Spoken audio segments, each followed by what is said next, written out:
Hello welcome back to our channel. आज हम लोग देखने वाले हैं कूलम्ब्स लॉ। बेसिकली ये क्लास 12th का सिलेबस का है, ठीक है। Electric charges and field chapter का इसमें हम लोग देखने वाले हैं क्या, तो कूलम्ब्स लॉ। बेसिकली टोटल हम लोग अंडरस्टैंडिंग कर लेंगे कूलम्ब्स लॉ का एप्लीकेशंस और कूलम्ब्स लॉ, ठीक है, आखिर क्या है। बेसिकली सबसे पहला जो कूलम्ब्स लॉ के लेक्चर में हम लोग देखने वाले हैं क्या है, तो हिस्ट्री ऑफ कूलम्ब्स लॉ थोड़ा सा होगा, 1-2 लाइन का हिस्ट्री। और उसके अलावा क्या होगा, तो सम टॉपिक अबाउट चार्ज क्या होता है। कूलम्ब्स लॉ को समझने के लिए हम लोगों को चार्ज जानना जरूरी होगा, चार्ज के बारे में भी जानेंगे। उसके बाद देखेंगे कूलम्ब्स लॉ आखिर कहता क्या है। उसके बाद हम लोग देखेंगे क्या, तो similarity and difference between Coulomb's law and gravitational law, ठीक है। कूलम्ब्स लॉ और ग्रेविटेशनल लॉ है ना, वो बेसिकली थोड़ा थोड़ा मतलब सिमिलर ही है, लेकिन थोड़ा थोड़ा डिफरेंट उसमें हो जाता है कुछ टॉपिक्स, ठीक है, उसको भी देखेंगे। Coulomb's law in vector form में देखिए, यहाँ पर ये वेक्टर फॉर्म में दिया गया है और ये स्केलर फॉर्म में बेसिकली है। तो देखिए ये कैसे आ रहा है वेक्टर फॉर्म में, ये सब भी देखेंगे, ठीक है। उसके बाद प्रिंसिपल ऑफ सुपरपोजिशन, इसको हम लोग बोलते हैं प्रिंसिपल ऑफ सुपरपोजिशन, ठीक है। बेसिकली क्या होता है प्रिंसिपल ऑफ सुपरपोजिशन, वो हम लोग लास्ट में देखेंगे, ओके। तो चलिए हम शुरू करते हैं हिस्ट्री और चार्ज के बारे में, ठीक है, 2 टॉपिक एक बार में, ओके। अब हम लोग देखते हैं क्या, तो हिस्ट्री ऑफ कूलम्ब्स लॉ और इलेक्ट्रिक चार्ज के बारे में। तो कूलम्ब्स लॉ का हिस्ट्री बेसिकली क्या है कि कूलम्ब ने एक लॉ खोजा था, ठीक है, उसमें चार्जेस के बारे में बताया था, चार्जेस पर कैसे फोर्सेस लगते हैं इसके बारे में। अब इसमें क्या है, ये लॉ कब पब्लिश हुआ, तो 1875 में। This law is published in 1875 by a French scientist Charles Augustin de Coulomb, ठीक है, डी कूलम्ब, ठीक है। इस नाम के साइंटिस्ट ने पब्लिश किया था कूलम्ब्स लॉ, उन्हीं के नाम पर ये लॉ पड़ गया, ठीक है। जो भी खोजता है उन्हीं के नाम पर, जैसे न्यूटन साहब का था, न्यूटन साहब के नाम पर बहुत सारा लॉ, क्योंकि उन्होंने उसको खोजा है, ठीक है ना। बहुत सारे हैं साइंटिस्ट जिनके नाम पर ही लॉ पड़ गया है, ओके। तो ये लॉ, यही हिस्ट्री है सिंपल। 1875 में ये पब्लिश हुआ और किनके द्वारा हुआ, किसने ये खोजा था, तो basically Charles Augustin de coulomb ने, ओके।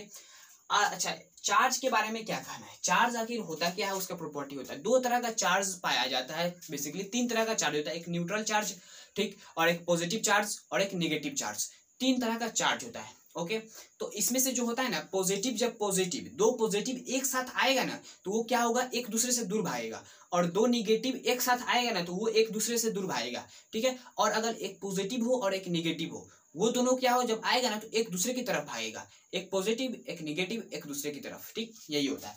अब यहाँ पर यही बात बताया है कि like charges repel each other, जब अलग अलग साइन का चार्ज आता है ना, तो वो एक दूसरे से दूर भागता है। लेकिन सेकेंड पॉइंट देखिए, unlike charges attract each other, मतलब जो क्या बोलते हैं, अलग अलग साइन का चार्ज आएगा ना, वो क्या होगा, तो एक दूसरे की तरफ भागेगा, और एक जैसा चार्ज आएगा तो एक दूसरे से दूर भागेगा। इससे पहले मैं बोल दिया था कि अलग अलग चार्ज आएगा तो एक दूसरे से दूर भागेगा, ये गलत है, ठीक है ना। तो बेसिकली यहाँ पर यही है। और उसके बाद क्या है, 3rd नंबर में एसआई यूनिट ऑफ चार्ज क्या होता है। एसआई यूनिट ऑफ चार्ज क्या है, कूलम्ब, ठीक है। जो साइंटिस्ट के नाम पर ये लॉ पड़ा है ना, कूलम्ब्स लॉ, उन्हीं के नाम पर ये एसआई यूनिट ऑफ चार्ज पड़ा है। कौन सा, तो कूलम्ब। और ये जो कूलम्ब यूनिट है ना, वो बहुत बड़ा यूनिट है, ठीक है। बेसिकली बहुत सारे चार्जेस को हम लोग एक कूलम्ब बोलेंगे, बहुत ज्यादा चार्ज को, ठीक है ना। इसी की वजह से हम लोग इसको जो यूज करेंगे ना क्लास 11th और 12th में, बेसिकली जो यूज करेंगे तो क्या होगा, माइक्रो कूलम्ब और नहीं तो मिली कूलम्ब, इसी तरह हम लोगों को मिलेगा, नहीं तो नैनो कूलम्ब, ये मिलेगा 10 टू द पावर माइनस में मिलेगा, ठीक है, 10 टू द पावर -4 या -6 या -8 -9 इसी तरह मिलेगा, ठीक है ना। तो इसी तरह हम लोग यूज करना है। और 10 टू द पावर -3 भी मिलेगा, जिसको हम लोग मिली कूलम्ब बोलेंगे। तो हम लोगों को जब 1 कूलम्ब का चार्ज मिलता है ना, वो बहुत ज्यादा चार्ज होता है, बहुत ज्यादा, ठीक है ना। तो वेरी वेरी बिग यूनिट है ये कूलम्ब, ठीक है। तो अब देखते हैं अगला टॉपिक जो हम लोगों को पढ़ना है। अब देखते हैं Coulomb's law. Coulomb's law basically क्या कहता है कि the magnitude of electrostatic force F between 2 point charge, देखिए पॉइंट चार्ज यहाँ पर बोला गया है, छोटा छोटा एकदम पॉइंट, ये पॉइंट चार्ज, ठीक है ना।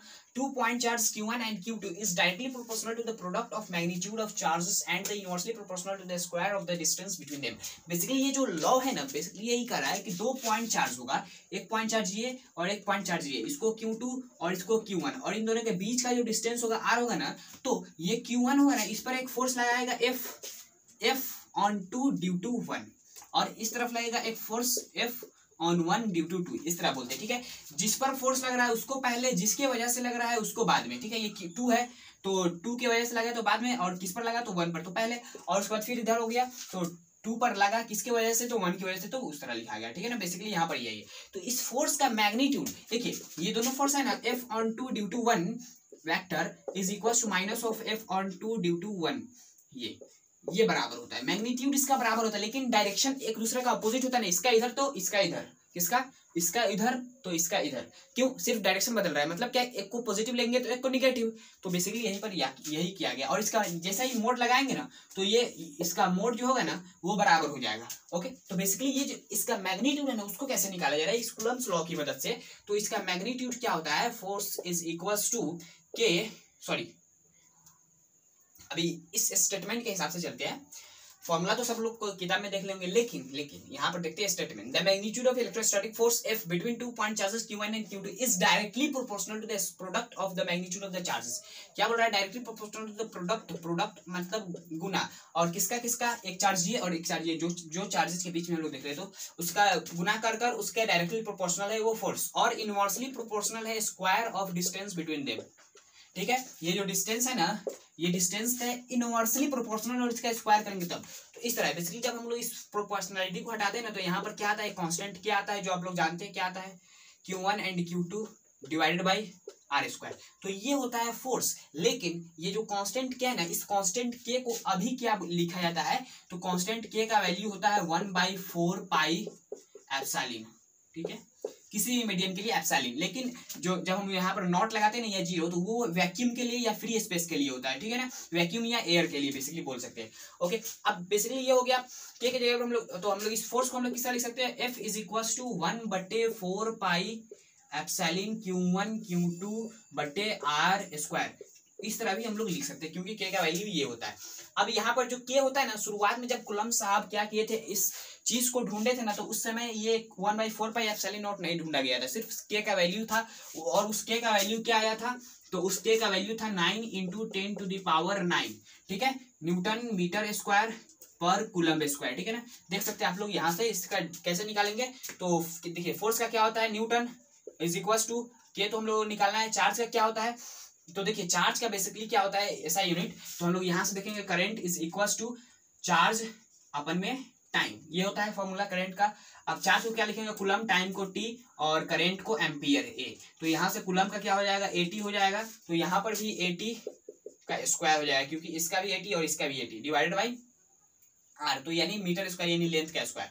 ओके, तो अब क्या हो जाएगा, सिंपल हम लोग को निकालना है, तो क्या हो जाएगा, न्यूटन का क्या होता है आप लोग जानते हैं ना, mLT की पावर -2, mLT की power -2 into L square divided by A square और टी की power T square is equal to K. ये बेसिकली हो गया ना। अब यहाँ पर हम लोगों को क्या देखना है कि ये L है और यहाँ पर T है, टी की पावर 2। ओके, तो क्या के का वैल्यू क्या हो जाएगा, के इज इक्वल टू यहाँ पर हो जाएगा कितना, तो m, उसके बाद यहाँ पर हो जाएगा L³ टी की पावर -4 ए की पावर -2। तो ये हो जाएगा के का डायमेंशन। अच्छा, के का यूनिट ड्राइव करने के लिए हम लोग सिंपल क्या करना पड़ेगा, के का यूनिट ड्राइव करने के लिए, तो के का यूनिट यहीं से ड्राइव कर सकते हैं। कैसे, देखिए इसका तो होता है कूलम्ब, तो कूलम्ब स्क्वायर, और लेंथ का क्या हो जाएगा, मीटर स्क्वायर। तो ये जब के का हो जाएगा वैल्यू, इधर न्यूटन मीटर स्क्वायर पर कूलम्ब स्क्वायर। तो ये हो गया इसका डेरिवेशन क्या चीज का, तो सिंपल इसका जो डायमेंशन था के का, उसका ये हो गया डायमेंशन mL³ टी की पावर -2 और एक ए इनवर्स। ठीक है, ए यहाँ पर क्या है, एम्पियर करंट का यूनिट है, और उसके अलावा यहाँ पर के का क्या हो जाएगा, एसआई यूनिट। ठीक है ना, न्यूटन मीटर स्क्वायर पर कूलम्ब स्क्वायर। अभी एप्सिलॉन जो है ना, इसका हम लोग इसके बारे में थोड़ा सा चर्चा कर लेते हैं, क्योंकि फोर्सेस के बारे में तो देख लिए और कैसे किस पर फोर्स लगेगा वो सब भी देख लिया बेसिकली। अब यहाँ पर थोड़ा सा एप्सिलॉन के बारे में देख लेते हैं। ठीक है, तो अब हम लोग देखते हैं क्या सिंपल, तो एप्सिलॉन के बारे में। एप्सिलॉन मतलब क्या है, सिंपल ये जो फोर्स का फॉर्मूला था क्या होता है, F is equal to K यानी 1/4 pi epsilon not, 1/4 pi epsilon into Q1 Q2 divided by R square. तो ये जो फॉर्मूला है ना, इसमें क्या है, ये एप्सिलॉन, तो ये 4 और पाई तो कांस्टेंट है, और के क्या चीज पर डिपेंड है, तो के इज प्रोपोर्शनल टू 1/एप्सिलॉन। मतलब क्या, एप्सिलॉन जितने बड़ा होगा, जितने बड़ा तो के उतने छोटा, एप्सिलॉन जितने छोटा उतने के बड़ा होगा। ठीक है, ये छोटा तो ये बड़ा है, इसको छोटा करेंगे तो ये बढ़ेगा, और इसको बड़ा करेंगे तो ये घटेगा। ठीक है, इनवर्सली रिलेशन है। और एप्सिलॉन नॉट हम लोग जब देखते हैं ना वैक्यूम के लिए, तो उसका वैल्यू कितना होता है, 8.854 इंटू 10⁻⁻12 कूलम्ब स्क्वायर पर मीटर स्क्वायर न्यूटन। ठीक है, न्यूटन मीटर स्क्वायर। ठीक है ना, तो ये होता है क्या चीज, तो एप्सिलॉन नॉट का वैल्यू। ठीक है। तो बेसिकली यहाँ पर क्या है कि एप्सिलॉन नॉट क्या चीज के लिए, तो सिर्फ वैक्यूम के लिए या फ्री स्पेस के लिए। क्या चीज के लिए, तो वैक्यूम के लिए या फ्री स्पेस के लिए, फ्री स्पेस। और इस ये जो एप्सिलॉन नॉट है ना, इसको हम लोग बोलते हैं परमिटिविटी कांस्टेंट। क्या बोलते हैं, परमिटिविटी कांस्टेंट, ठीक है। और ये जो के है ना, के, जब कूलम्ब साहब ये एप्सिलॉन के बारे में कुछ नहीं जानते थे, तब ये के का वैल्यू था, के का नाम था क्या, तो हम लोग कूलम्ब कांस्टेंट बोलते थे। क्या बोलते थे, कूलम्ब कांस्टेंट, कूलम्ब का कांस्टेंट, जो कूलम्ब ने डिफाइन किया था बेसिकली, ठीक है ना। तो यही होता है क्या एप्सिलॉन के बारे में। और ये जो एप्सिलॉन है वो मीडियम पर डिपेंड करता है। एयर में कुछ और होगा, वाटर में एप्सिलॉन का वैल्यू कुछ और होगा, वैक्यूम में कुछ और होगा। वैक्यूम और एयर का लगभग सेम ही होता है, लेकिन जो ग्लास का हो गया या वाटर का हो गया या अलग अलग मटेरियल्स का हो गया, उसमें अलग अलग होता है, ठीक है ना। तो क्या जो क्या होता है ना, वो क्या पर डिपेंड करता है, जब के डिपेंड करेगा मतलब क्या एप्सिलॉन और डिपेंड कर रहा है, तभी तो के डिपेंड कर रहा है ना। तो यहाँ पर हम बोल सकते हैं जो एप्सिलॉन है ना, वो क्या चीज पर डिपेंड करता है, डिपेंड ऑन मीडियम, ठीक है, मीडियम पर ये डिपेंड करता है। ओके, अब यहाँ पर एक बात मैं आप लोग बता दूं कि जब चार्ज Q1 है ना, Q1 उसका वैल्यू 1 कूलम्ब हो और चार्ज Q2 है ना, उसका वैल्यू 1 कूलम्ब हो, दोनों का वैल्यू 1 कूलम्ब हो, और इसका जो डिस्टेंस है ना दोनों के बीच का वो 1 मीटर हो। मतलब क्या है कि यहाँ पर 1 कूलम्ब का चार्ज रखा हो, यहाँ पर 1 कूलम्ब का चार्ज रखा हो, और इन दोनों के बीच का डिस्टेंस 1 मीटर, तब इन दोनों के बीच में फोर्सेस कितना लगेगा, तो फोर्सेस इज इक्वल टू के इंटू Q1 के जगह पर 1 और 1 डिवाइडेड बाई आर स्क्वायर, यानी 1 का स्क्वायर। तो ये तो टोटल 1 हो गया। अब यहाँ पर के का value F is equal to K के बराबर, मतलब के का वैल्यू कितना है, तो के का वैल्यू हम लोग देखे थे क्या, तो 9 इंटू 10 टू द पावर 9, ठीक है। तो 9 into 10 to the power 9 newton का फोर्स लगेगा। देखिए कितना बड़ा फोर्स लग रहा है। जब हम लोग इसको कैलकुलेट करेंगे तो 1 2 3 4 5 6 7 8 9, देखिए 3 3 3, इतना बड़ा फोर्स लग रहा है, इतना बड़ा फोर्स लग रहा है भाई। देखिए जब देखिए मैं आप लोग बताया था ना, 1 कूलम्ब का चार्ज बहुत बड़ा होता है, बहुत ज्यादा होता है, इसी की वजह से यहाँ पर फोर्सेस भी बहुत ज्यादा आया है, ठीक है ना। तो बेसिकली यहाँ पर यही है कि जो फोर्स होता है ना, 1 कूलम्ब का चार्ज यहाँ पर और 1 कूलम्ब का चार्ज यहाँ पर, तो इन दोनों के बीच में बहुत खतरनाक फोर्स लगेगा। 9 इंटू 10 टू द पावर 9 का फोर्स लगेगा जब एक मीटर की दूरी पर 1 कूलम्ब के चार्ज को रखेंगे तब। अच्छा, अब मान लीजिए एक बात मैं आप लोग बता दूं कि एक चार्ज यहाँ पर है और एक चार्ज यहाँ पर है, ठीक है। दोनों को हम लोग क्या रखेंगे, यहाँ पर सिंपल रखे हुए, ठीक है। तो यहाँ पर जो फोर्स लग रहा है ना, वो जितना लग रहा है, जैसे हम लोग इसको डिस्टेंस बढ़ाते जाएंगे तो इसका क्या होगा, फोर्स घटते जाएगा। क्यों, देखिए यहाँ पर मैं आप लोग बता देता हूँ, सिंपल मैं आप लोग यहाँ पर बताता हूँ। ये फोर्स का फॉर्मूला देखिए, फोर्स का फॉर्मूला क्या है, फोर्स इज इक्वल टू के Q1 Q2 बटे आर स्क्वायर, ये है ना। तो हम लोग क्या पढ़े थे, फोर्स जो है वो डिपेंड करता है Q1 और Q2 पर प्रोडक्ट के, और फोर्स डिपेंड करता है इनवर्सली किसके, इसके। मतलब क्या है कि जब आर को बढ़ाएंगे, आर का वैल्यू जब बढ़ेगा तो फोर्स क्या होगा, घटेगा। देखिए मतलब क्या है कि सिंपल एक चार्ज को यहाँ पर रखेंगे और एक चार्ज को यहाँ पर, जैसे इसको अलग अलग करेंगे ना, तो इसमें दोनों के बीच का जो फोर्स का वैल्यू होगा वो कम होते जाएगा। क्या हो जाएगा, कम होते जाएगा, जैसे हम लोग इसको डिस्टेंस बढ़ाते जाएंगे तो। अच्छा, अब यहाँ पर एक और बात मैं आप लोग बता दूं कि यदि हम लोग इस आर का वैल्यू बढ़ाएंगे, जैसे पास लाएंगे, पास लाते जाएंगे, तो इसका दोनों का बीच का जो अट्रैक्शन होगा ना बहुत ज्यादा हो जाएगा, ये रिपल्सन होगा, जो साइन के ऊपर डिपेंड करेगा कैसा साइन है इसका। और यहाँ पर देखिए जब चार्ज का वैल्यू बढ़ा देंगे, मतलब क्या है कि सिंपल क्या करेंगे, एक चार्ज ये एक चार्ज ये, इसको चार्ज का वैल्यू बढ़ाएंगे तो सिंपल बढ़ेगा, क्योंकि यहाँ पर डायरेक्टली प्रोपोर्शनल है ना। अच्छा, अब ये जो दोनों फोर्सेस लग रहा है ना, इस पर जो फोर्सेस लग रहा है चार्ज के बीच में, तो इसको, इस फोर्स को हम लोग क्या बोलते हैं, इलेक्ट्रोस्टैटिक फोर्स। इलेक्ट्रोस्टैटिक फोर्स क्या होता है, एक चार्ज यहाँ पर एक चार्ज यहाँ पर, तो क्या होगा इन दोनों के बीच में, इलेक्ट्रोस्टैटिक फोर्स या कूलम्ब फोर्स, ठीक है ना, कूलम्ब फोर्स भी बोलते हैं। अब यहाँ पर नया जमाना आ गया तो यहाँ पर हम लोग इलेक्ट्रोस्टैटिक फोर्स ही बोलते हैं। इलेक्ट्रो मतलब होता है इलेक्ट्रिक चार्जेस की वजह से जो हो रहा है वो, और स्टैटिक मतलब रुका हुआ, और फोर्स मतलब बल, मतलब जो हो रहा है इलेक्ट्रिक चार्जेस की वजह से जो फोर्स लग रहा है उसी को हम लोग इलेक्ट्रोस्टैटिक फोर्स, और क्या चीज की स्थिति में रुका हुआ जब चार्ज हो। अब यहाँ पर मैं आप लोगों को लिमिटेशन बताता हूँ कि ये जो लॉ है ना, क्या क्या चीज पर मतलब वैलिड नहीं होता है और क्या चीज पर वैलिड होता है। ओके, ये सभी हम लोग जानने वाले हैं। तो बेसिकली यहाँ पर क्या है, similarity and difference between Coulomb's and Newton law, ठीक है। कूलम्ब्स लॉ और न्यूटन्स लॉ में जो डिफरेंस है और सिमिलर है, क्या क्या चीज सेम है और क्या क्या चीज अलग है, उसको हम लोग देखेंगे। तो बेसिकली जो सिमिलैरिटी है ना, दो चीज है, क्या, तो both law are valid only on point charges. मतलब क्या, जैसे हम लोग देखते थे न्यूटन्स लॉ के, न्यूटन्स का जो फोर्थ लॉ यानी ग्रेविटेशनल लॉ था, उसमें हम लोग क्या थे, पॉइंट मास के लिए यहाँ पर m1 और यहाँ पर m2, ये पॉइंट मास के लिए था, जो फॉर्मूला था F is equal to G m1 m2 बटे आर स्क्वायर था ना। और यहाँ पर जो है ना क्या है, तो K Q1 Q2 बटे are square, K Q1 Q2 बटे आर स्क्वायर। बेसिकली जो है ना, यहाँ पर भी पॉइंट चार्ज के लिए, यहाँ पर एक पॉइंट चार्ज होगा Q1 और यहाँ पर पॉइंट चार्ज होगा Q2, उसके लिए ये वैलिड है। ठीक है ना। तो पॉइंट चार्ज के लिए ये वैलिड है, ये याद रखिएगा। बड़ा सा चार्ज ले लेंगे उसके लिए ये वैलिड नहीं है। अच्छा, उसके अलावा क्या है, both are inverse square law. देखिए इसमें भी इनवर्स स्क्वायर लॉ है। देखिए इसका भी जो फोर्स है ना वो डिपेंड कर रहा है inversely square of the distance between them, और इसमें भी वही चीज है। ओके, तो ये बात भी सेम है। अब डिफरेंस क्या है, डिफरेंस यही है कि ये थोड़ा सा मजेदार टॉपिक है। क्या है, जो इलेक्ट्रिक फोर्स है ना Fe, मतलब इलेक्ट्रिक फोर्स, वो क्या है, रिपल्सिव भी हो सकता है और अट्रैक्टिव हो सकता है। मतलब इसका जो चार्ज दो तरह का हो सकता है, मास तो एक ही तरह का होगा ना, तो इसके वजह से क्या हो सकता है, चार्ज तो अलग अलग हो सकता है, एक प्लस होगा एक माइनस होगा। तो यहाँ पर क्या होगा, सिंपल अट्रैक्शन होगा, और सेम साइन का होगा तो रिपल्सन होगा। उसी तरह मास में क्या हो सकता है, मास तो एक ही तरह का होगा, एक मास ये तो एक मास ये, तो हमेशा अट्रैक्ट करेगा। तो यही बात बोल रहा है कि जो इलेक्ट्रिक फोर्स होता है ना, उसमें क्या हो सकता है, रिपल्सन भी हो सकता है और अट्रैक्शन भी हो सकता है, डिपेंड अपॉन नेचर। और यहाँ पर क्या है, चार्ज के नेचर पर डिपेंड करेगा कि वो कैसा है। लेकिन जो ग्रेविटेशनल फोर्स है ना Fg, वो हमेशा ही अट्रैक्टिव होता है। क्या होता है, हमेशा ही अट्रैक्टिव होता है, वो हमेशा ही खींचते रहता है। ठीक है ना, तो बेसिकली यही होता है सिमिलरिटी एंड डिफरेंस। अब देखते हैं Coulomb's law in vector form. तो वेक्टर फॉर्म में बेसिकली क्या होगा कि सिंपल ये एक्स वाई एक्सिस हो जाएगा।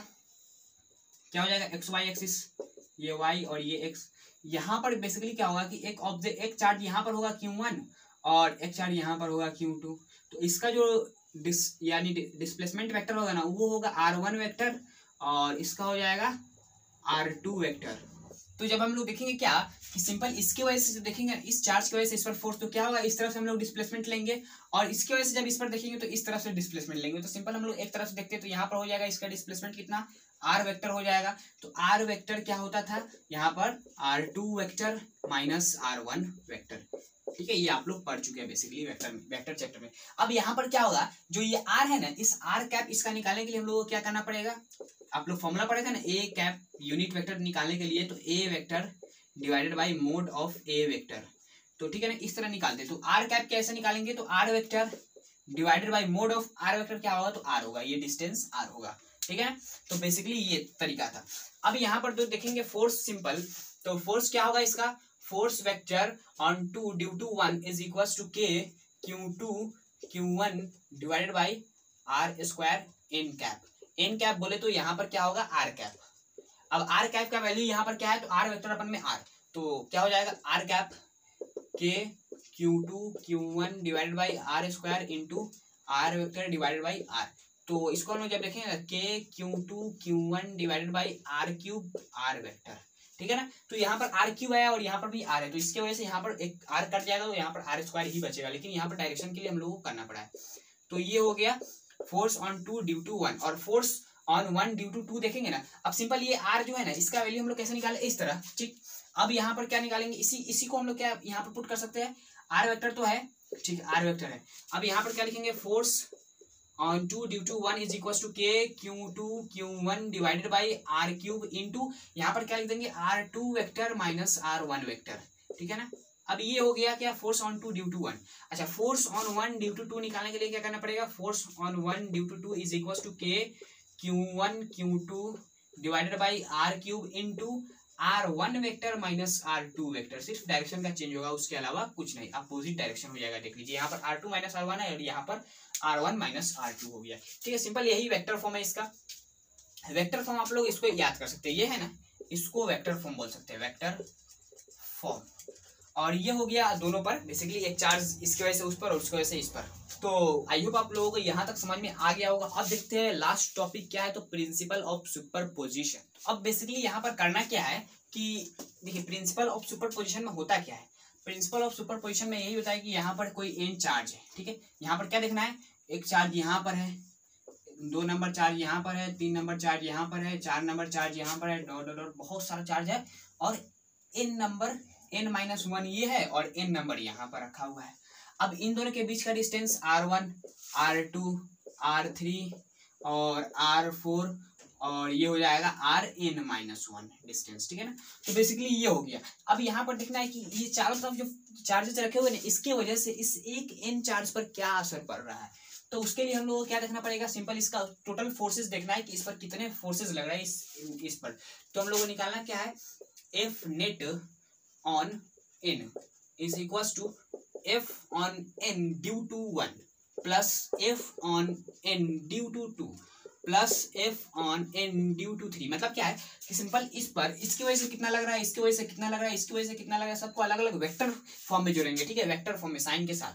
उसके बाद इसी तरह करते करते हम लोग क्या जाएंगे, तो F on N due to इसकी वजह से तो n-1, ठीक है ना। अब यहाँ पर ये हो गया। अब इसका वैल्यू हम लोग पुट करते हैं तो क्या हो जाएगा, k Qn Q1 divided by R square. तो आर स्क्वायर यहाँ पर क्या रखेंगे, तो R1 रखना पड़ेगा simple, plus k Qn Q2 divided by R2 plus यहाँ पर सिंपल मैं मैग्नीट्यूड निकाल लूँ, लास्ट में आप लोग डायरेक्शन निकाल सकते हैं, ठीक है ना। तो उसके बाद हम लोग इस तरह Q3 का भी लिखेंगे, डॉट डॉट करके हम लोग क्या लिख सकते हैं, k